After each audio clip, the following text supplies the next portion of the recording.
Hi everybody, Jeremy here from Video Editor Studio, and today I'm going to share with you how to do that color swap transition in Davinci Resolve. So let's check it out.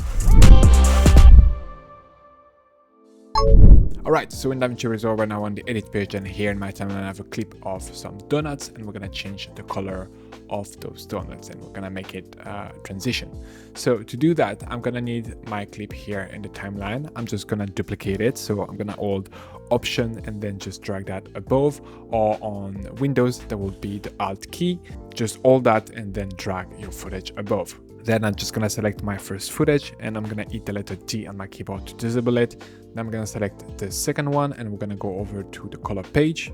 Here on the color page, we're just going to go to the node area, right click, and here we're going to just add alpha output, and we're going to link the alpha output right there. We're going to go to the qualifier, and here I'm going to select the color that I want to replace. Then we can just fine tune that by adjusting here the hue, the saturation, and the luminance.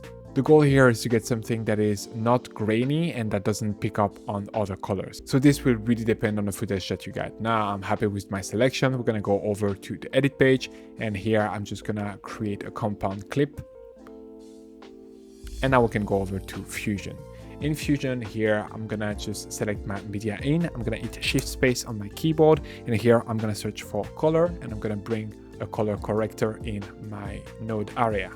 Now I'm going to switch the color to, I don't know, maybe orange, like that. Then we're going to select all color corrector, and here we're going to click on the rectangle mask. So the rectangle mask is applied here on all color corrector. I'm going to go to the inspector here, the angle, I'm going to adjust that at 45 degrees. And then I'm just going to basically make sure that it's filled up entirely the frame, like so. Now we're going to keyframe that mask. So I'm going to go at frame 20. That's where I want my animation to start. So here I'm going to drop a keyframe on the position. And then here I'm just going to go over to the size of my viewer, reduce that to 25, so I can easily see here what my mask is covering. And then I'm just going to move towards frame 60, and I'm just going to drag that mask completely out of the frame diagonally like this. Let's just go back to fit so I have a big screen, and now we can just play it.